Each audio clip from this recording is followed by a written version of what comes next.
Today we're talking goals and how I find time for my goals as a working mom with a toddler that is teething, mind you. It has been crazy, but we're gonna talk about goals today. I have 3 goals that I'm really working on in this time in my life. The first one is relationships. So relationship with my husband, relationship with my daughter, and then relationship with friendships, because making friends as an adult is a lot harder than I thought it would be growing up.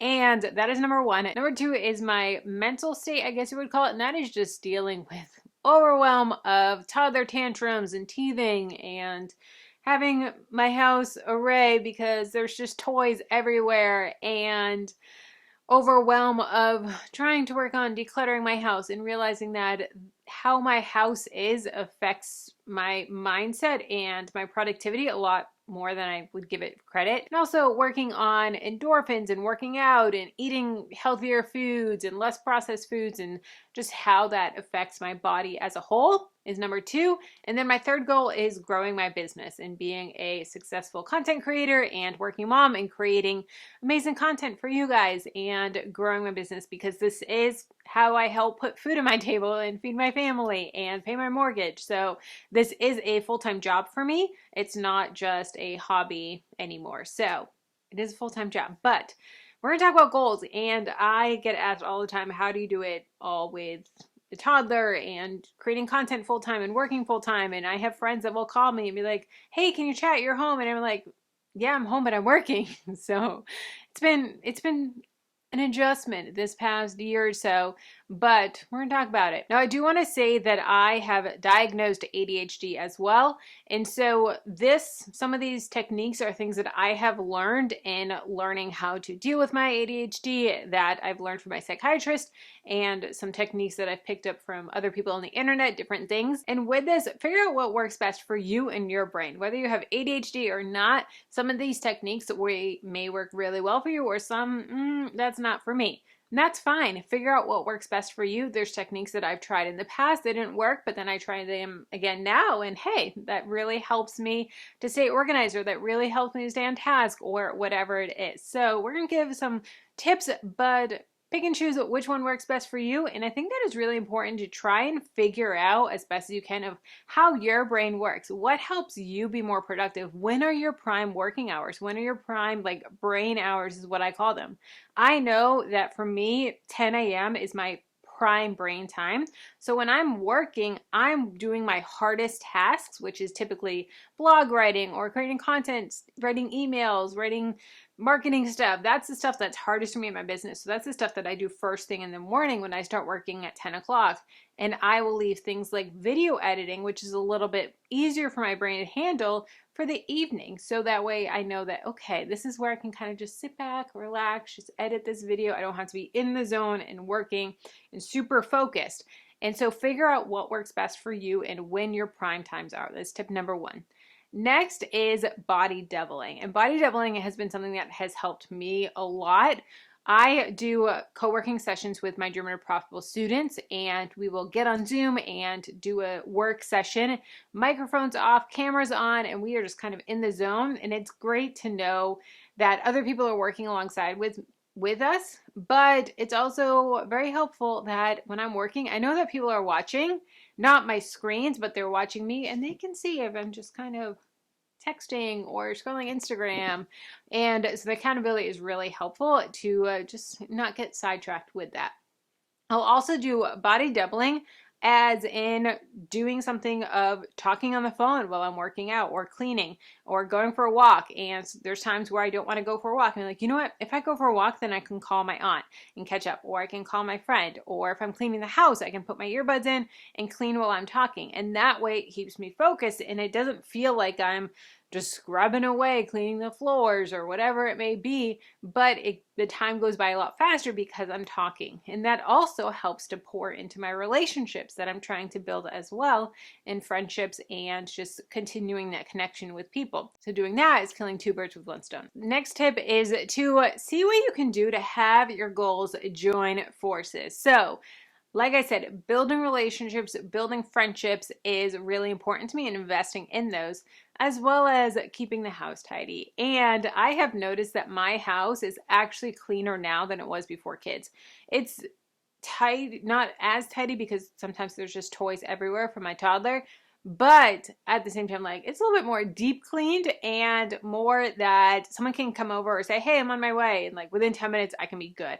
And I use this to keep myself accountable where I try to invite someone over our house at least once a week. So that way I know at least once a week the house is getting clean enough for people to come over, or if it's someone, I don't want to say important, but someone that's not like just one of my best friends that comes over all the time, I'll still clean up and tidy for them, clean the toilets, all that stuff. But if it's someone that has never been over my house before, or it's been a really long time since they've been over, then I'll do more of a deep clean. And that way I know that my house is getting clean at least once a week, good clean, because I invite people over. And I obviously don't want to be embarrassed, but then it gets it clean. So it kills it. Two birds with one stone, building that friendship and also getting the house clean. I have noticed that my mental state is really affected by tidiness. A lot of times I'm like, it doesn't bother me. Like when I do laundry, I have my washer and dryer and it's right next to my kitchen. And so I'll move the laundry to the island. And it's okay if it sits there for a couple days. Like it doesn't bother me. Like it's folded, it's clean, and it may sit on the island for a couple days before I finally bring it back to the bedrooms and put the laundry away. And it is what it is. It doesn't bother me. But then there's times where I walk out in the morning and the kitchen is spotless and there's no dishes in the sink and there's nothing on the counters. The counters are wiped out and I'm like, this feels good. I like this. So then I'm thinking to myself, okay, maybe it affects me more than I think it does. So I'm trying to be more intentional about keeping the house clean for my mental state and really trying to gauge how that is my productivity. I haven't noticed too much of a difference with my work, that if my house is super clean that I'm more productive with work, but I do notice that my overall state is a lot better when my house is clean, and my husband obviously appreciates it as well. Acts of service is definitely his love language, so when he comes home from work and the house is like clean, he loves it. So that is something that I'm definitely working towards, but it's a work in progress for sure. One of the reasons why I'm really big about pouring into friendships is I have noticed that over the years, as I was building my business, a lot of the relationships that we had, a lot of the friendships that we have kind of got pushed to the wayside because I was so busy of building this. And at the time when I started my YouTube channel, I was working 40, 50 hours a week. And then I was trying to do YouTube on the side. So my weekends and evenings were always YouTube. And all I was doing was working, whether my 9-to-5 job or my side hustle. And a lot of times, we stopped getting calls. Hey, you want to go on the boat? Hey, you want to get dinner with us? Hey, you want to do this? And so we had to say no so many times that they just stopped calling. And a lot of those amazing friendships just kind of get pushed to the wayside. And it sucks. Like we just saw someone that was in our wedding, and we got married over 5 years ago and we haven't seen them literally since the wedding.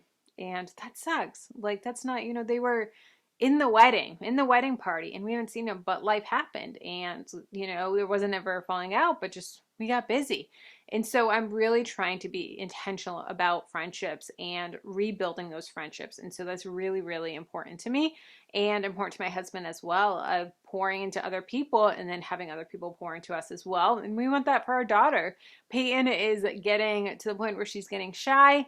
And so I want to keep her interacting with people so that way she's not so much of a homebody that if we go anywhere, then she's like, oh no, there's people, I don't like this. So having people over the house, going over other people's houses is really, really important to us for our relationships with the parents, and then also for her with other kids as well. One of the next tips I have about hitting your goals is to try and multitask when you can. Now, I know that we're taught not to multitask when we're working, different things like that, but I've noticed that if I can multitask in a productivity way, it's really helpful for me. So if I am cleaning, then I can listen to an audiobook or a YouTube video while I'm washing the dishes or something that's productive that I really want to do. But I tell myself I can't listen to this audiobook unless I'm cleaning the dishes or unless I'm exercising. And so that way it makes me want to exercise more. It makes me want to clean more because then I get to listen to the audiobook or the podcast. Just like I said with calling a friend, that's going to be the same concept of that. And I am trying to really do multiple things at once instead of just scrolling on TikTok, like when food is cooking. So there'd be times where I would, have water boiling on the stove and I would just be like, okay, I'm going to go on TikTok for a little bit. Now I'm like, okay, water's boiling. I have 8 minutes while this pasta's cooking or whatever it is. I'm going to tidy up the kitchen, or I'm going to wipe down this, or I'm going to do these dishes. And that has made such a difference in just keeping the house cleaner, keeping it more tidy, because those little pockets of time really add up. Along with this is the 2-minute rule. So with the 2-minute rule, it is basically if you can get this task done in 2 minutes, just do it. So for instance, the Amazon boxes, rather than just letting them pile up, break them down, put them in the garage, break them down, put them in the recycling, or this needs to go to another room, just do it. Or this needs to be just wiped down, just do it. If it's going to take like 2 minutes or less, just do it. That is something that has been hard for me, but it makes a difference. Next is decluttering. And I finally got in my house to the point where I have no doom piles. Like everything in my house has a home, which for a long time, I would have my dining room table and then there'd be a stack of piles at the end because they just didn't have anywhere to go. They were bills that need to be paid, or they were little things with a warranty that I wasn't sure if I was going to return or not, or just random things. And it would add up, and I would see it as it's organized. And this is the difference between the ADHD brain and the non-ADHD brain. I have ADHD brain, so I saw it as organized piles, and it was in piles, right? It's not scattered, so it's organized. It's good. My husband would see that as that's clutter. It shouldn't be on the dining room table, that the dining room table should be clean, maybe with a little centerpiece or something, but should be cleared off. So it was very interesting of the two different brains. So I finally got in my house to a state where everything has a home, which was huge for me, that now if there's an item, I know where the home is for it, which is amazing. Now I'm starting to get in the process of decluttering because, let's be honest, it's been a process of bringing things into the house. And I actually had a video last week where I decluttered 100 things, and I have a free printable for you guys if you want a 100 item decluttering challenge, if you want to declutter with me, and check out that video from last week. But decluttering the home is something that I'm working on, not quite minimalism, but trying to make baby steps towards that process. But decluttering is really making a huge difference in just the peace of the home and just not having so much clutter, which honestly is hard for a toddler because I see these fun toys or I see these things for Peyton. I'm like, oh, this toy would be so amazing. Oh, this toy would be so good. And then, she has all these toys. And I do toy rotation, but it's still all these toys. So it's hard, but it's a work in progress. Next is to set a certain amount of time towards your goal. So say you want to start a side hustle and you feel that starting a side hustle is going to be a lot of work. So maybe you want to become a virtual assistant or start a YouTube channel or blog. And I have a free guide to figuring out if you have what side hustle would be best for you. So grab my free guide if you want. It'll be linked in the description box. But say you want to start this side hustle and you feel like it's going to take all this time.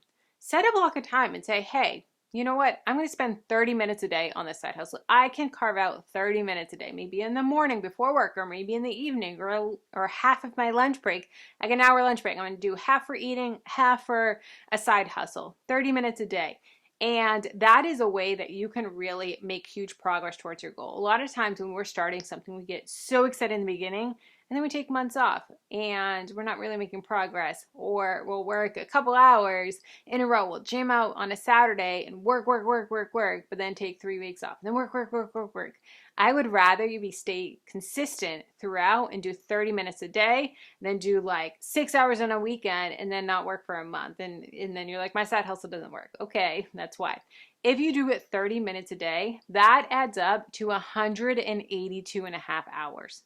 182 hours in a year. That is amazing. That's over a week right there that you are dedicating with just 30 minutes a day. So even if it's not a side hustle, maybe it's decluttering, or maybe it's cleaning, or maybe it's whatever it is that you want to do 30 minutes a day, or even 15 minutes a day, that's going to make a huge difference. And the consistency is really going to add up, and it's going to make it a habit. Last thing I want to say is don't give up. Persistence, it can be challenging at times. It can be hard learning a new skill. It can be hard setting new goals.